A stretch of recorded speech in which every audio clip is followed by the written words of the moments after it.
Reka twongere tubasuhuze kandi tubahe mwiriwe bitewe n'aho muherereye ku isi kuri Tawala TV n'ubundi nk'ibisanzwe, tugiye kubereka cyangwa se kubereka urugendo guverineri yagiriye mu baturage aho bakorewe ihohoterwa ryo kwicwa hariya muri Nord Kivu muri za Masisi, aho yasuye ibitaro birwariyemo abarashwe, ababyeyi barashwe ndetse n'abakuwemo abana bakanabica bakabica urubozo.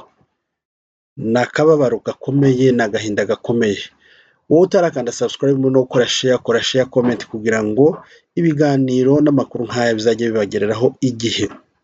Ni ukuvuga ngo rero nibyo tuje kubagezaho, akababaro n'agahinda kenshi cyane kubona umwana w'umukobwa cyangwa umumama afata akicwa, akabagwa, agaterwa icyuma, agatabwa muri tuwarete n'igihe arokotse yabyara umwana, n'umwana bagafata imbaho bakamwicisha imbaho, uruhinja, inzirakarengane.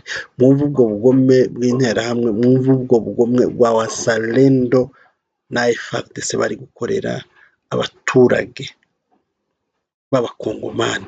Gisekedi ushigikiye bano bantu bitwa Wazalendo mu buryo bari gukorera bwo kwica inzirakarengane benshi. Ese iyo bavuga ngo ubwicanyi buri kubera muri Congo abandi bagahakana, nibyo mugiye kumva, mugiye kwiyumvira, bagiye kuvuga hano muri aya mashusho tugiye kubereka. Kurikira neza no mashusho maze wiyumvire ibiri kuberamo n'ibiri kuhabera. Gusa tubwira abantu ngo ubutabera buzaboneka kandi ino ntambara tuzayitsinda nk'uko benshi bagiye babivuga. Kurikira rero wibuka gukora subscribe no gukora share, comment kugira ngo ibiganiro n'amakuru bizajya bikugeraho igihe. Kuri televiziyo, kuri mikoro nk'uko bibona ni Eric Nkundabana kuri Tawala TV. Murakoze.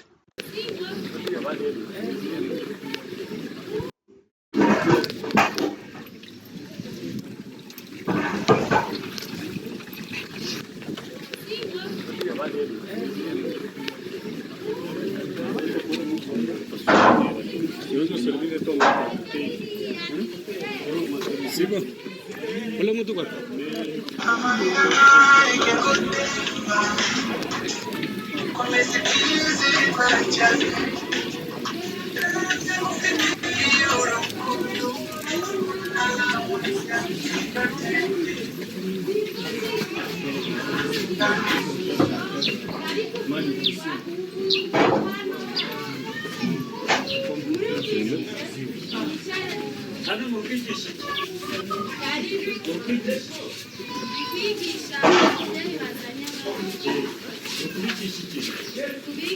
Aho byageze kuganira n'abaturage tubona usa nkaho usutse amarira nyuma y'uko umusaza yaravuze ko umukobwa we ngo yabazwaga kuramo umwana bakamujugunya.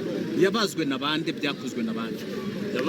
Badusobanurira aha hantu abantu bahateye igikundi cya FARDC, igikundi cya FDLR n'igikundi cya Wazalendo, nibo bafashe uyu mudamu baramubaga.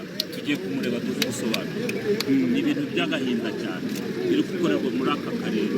Mwarebye amazu batwitse, mwarebye ibyo bari gukora, icyo bazira ni uko ngo bafatikanije n'abatutsi.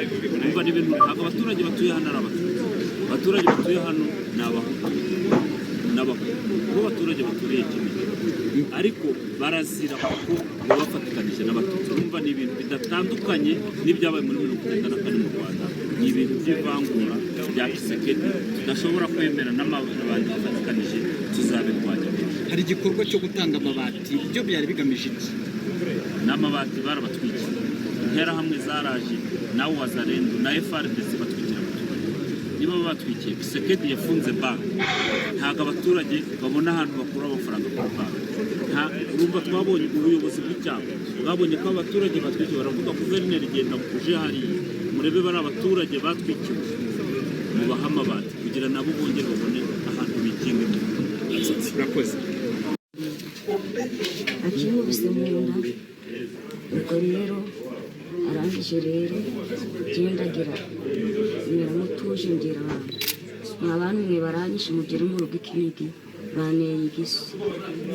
Arangije rero ngera bagiye kunjyana ku bitaro, nubaze ngo tumujyane ku bitaro, baramanura mfite amaguru n'amaboko, begura ibikanda by'iwese, bafata ibyakatsi bino byakatsi bapfurika muno, bakubita ingumi za muno, kuva amaraso mu matwi no mu kanwa na hano, no guhita bantera amasiri n'amabyi.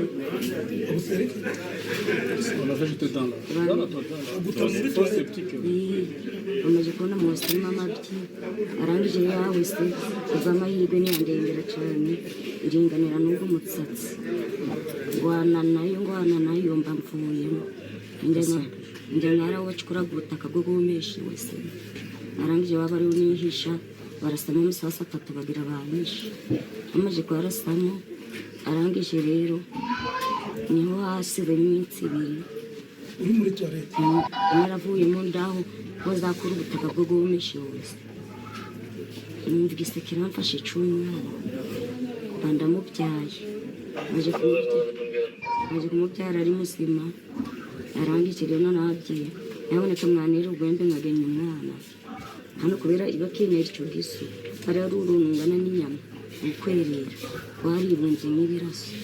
Arangije rero niho wa mwana ubwimba bamaye rwagwembe mu mugenyi bacukoje mu ventrikinigi, iba amakumva gatangiye gutabuka ibiruka umuventuri yibutse w'umusodani waruje kumwe ubundi yengera ndiko by'umuturage ngo numyeho leta afata ibikanda yicanya abimutereraho no gutera itaka no guhita yirukana no guhita babarenze.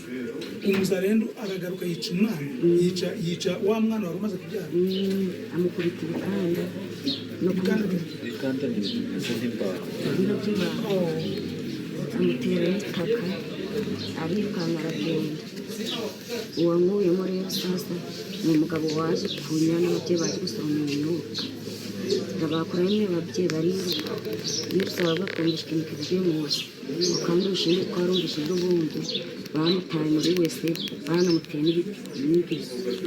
Ubwo rero umugabo aje kunya nawe wese w'ishuri acarumva aje kuri wese bashaka amapigiri 3 baraturusha, ubona ndacyari magari n'abateyemo kwenjo kuzamukiraho, bambira imyenda bashyira nka muno barakurura mama aliteseka sana. Malivu kumesikia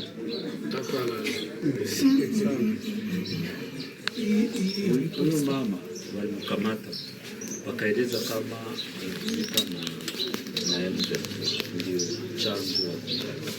Sasa walimaliza mkamata wakampiga kisu. Sasa walimaliza kumpiga kisu wakamkamata wakamtupa mtoaleti. Chance mtoaleti kichwa haikunani. Uchafu yote mavi yote ilienda kumwili sofu kukichwa. Sasa alikuwa mule. Sasa walimaliza enda akajitingiza kidogo akaenda pembeni akatoka ndani. Sasa alimaliza toka ndani. Après 2 jours akasikia azali. Akazala. Ile kisu wakutobora kwa mtoto mmoja. Akazala. Après kuzala bazalendo wakafika pale wakakamata yule mtoto mwenye alizala, wakakamata hivi vipande ya mbao wakamupiga mtoto wakamaliza muua. Ndio mama wamefika kule jo vile aliokoka. Mama pole kwa jina ya chama, pole sana. Nawaza siwe kama uko na nguvu wakutunze hapa, tutakutunzisha Goma wakutunze mzuri. Tutamubeba MCZ huyu munganga, tutamutumia huyu mgonjwa, tutamutumia gari tumubebe Goma apate maswe approprié atunziwe mzuri. Ndio kampani en face ya bloc opératoire inakuwa poste central. Mnakomeye ni hangani Noneza ngo muraza kumenya rinde wasanga ngire mu bacyamani ninde umuntu muzi na vitu machafu moja kitu mtoto na vimba machafu. Daktari, oui, mtoto mbona na vimba machafu? Ndio na vimba machafu kwa sababu iko na ile ugonjwa nani ambao tunaita boaki dans la malnutrition. Hata na chakula kwa dufite ibyo kurya tuko na kila kitu kumwe batoto baneza vimba machafu habuze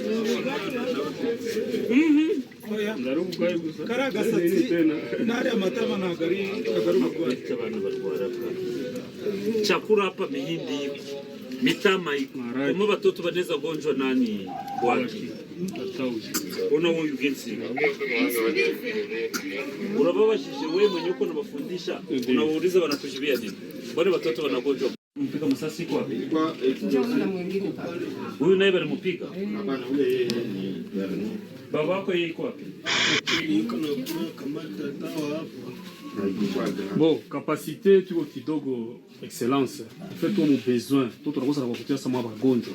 Sio ile jambo hata administrateur iko hapa. Muangalie baba jenge hata batima hospitali. Muangalie kwanza wagonjwa wenye wako mbizwe. Tuwatoshe hapa twende tuwatunze Goma. Ndio. Magari tuko nazo, tulete magari. Sikamate abo wagonjwa wenye wanapigiwa masasi tubabebe Goma. Ndio. Mais tu vas en profiter pour faire un plaidoyer. On a besoin vraiment de bâtiment et hospitalisation. Des fois, je suis à Bagonja pour chaque chimie. Heureusement, tu chantes qu'il y a des certains. Tutafuatilia na tutaangalia na tutaoriente maonje. Tuone kizi hapa tunaweza ongezea hospitali hapa. Vraiment. Mheshimiwa Gavana naona huko hapa katika hospitali pembeni ya mgonjwa. Nakuja wana wagonjwa. Ile ni carte. Autre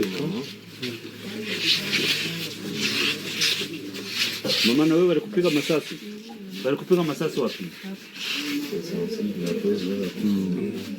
Wewe ni ngambo gani kunyumba? Kinigi. Na wewe ni Kinigi? Na mwingine? Sure. Ariko tutabisu hejuru yacu apre kuba president hejuru ye hari Imana. Imana izabishura amaraso n'izinzira karengane ziriguteza. Bivuze ko mugiye kubirukaho. Ntabwo ariko tuvuze turagomya turinda abaturage bacu tubarwanaho tubaha umutekano. Ni wali wa jimbo atapatikana ni ku ni hangari mukobwa waguse wa munanyi Watu wa mpresente ndio gouverneur wetu wa province ya Nord Kivu. Mesikie. Ono ana maasi na Alipata anestesia asubuhi. Ndio, anestesia asubuhi kwa mwaita. kuva mbere cyangwa kubera Minaza ni anestesia. ni anestesi bari mu baba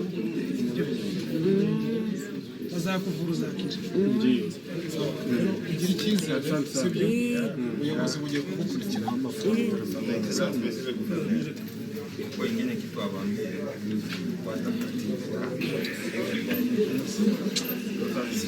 Napashwa ni kamba, watamufunga shingo wa mnige, donc wafunge kamba kufa.